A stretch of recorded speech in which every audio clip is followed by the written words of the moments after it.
The Recollections of N.Balarama Reddy. Introduction. Soon after Sri Ramana Maharshi's Mahasamadhi in 1950, a committee was formed to collect written reminiscences from the Master's devotees. Committee members approached those devotees who were intimate with Bhagavan, had a first-hand experience of his ways and understood his teachings. Arthur Osborne and S.S. Cohen, who were members of the committee, met with N.Balarama Reddy and wasted no time in requesting him to write his reminiscences. Balarama Reddy declined. He told them he mostly sat silently meditating in Bhagavan's presence and never took notes of what he heard or saw. This does not mean that Balarama Reddy had nothing to relate. On the contrary, he had plenty to tell, and over the years, he did convey bits and pieces of it to devotees who sincerely questioned him. But because of his humble and reticent nature, he never agreed to put his stories down in writing to be published. And it must be added that during the last 45 years since the Maharishi's passing, Balarama Reddy was often requested to do so. During a visit to Sri Ramanasramam in 1993, my name was added to the list of devotees who entreated him to write. After all, he was then in his 85th year, and how much longer could he delay?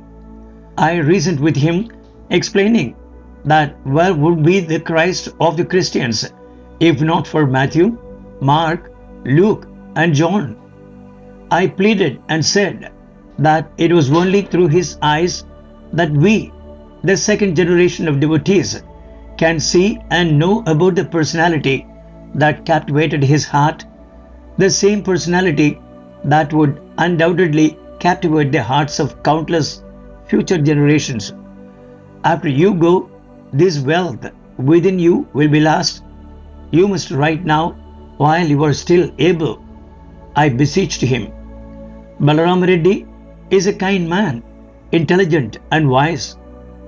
If he did not exactly agree with my argument, he sympathized with my sincerity and in his goodness agreed not to write, but to relate to me whatever stories about his life and experience with the Maharishi he could remember. These stories went on to include meetings with Anandamayi Ma, Swami Ramdas and other personalities. He fixed a time between 6:30 and 7:30 in the evening to meet with me. So I began meeting with him in his room every day for the purpose of hearing his reminiscences.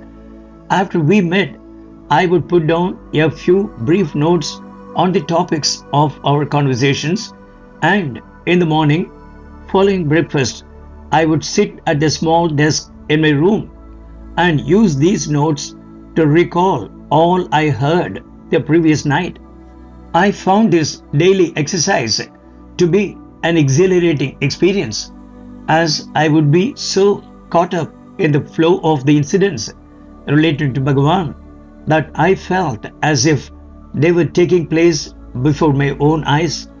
Balarama Reddy has the power to draw out from his memory, like a spider drawing out its web, the dynamic personality of the Maharishi's presence.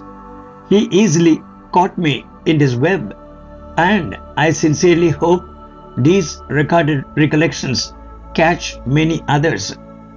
I bow to Balarama Reddy and thank him a million times for kindly dipping into his storehouse of memories and scooping out glassful after glassful of this nectar for me and all to drink.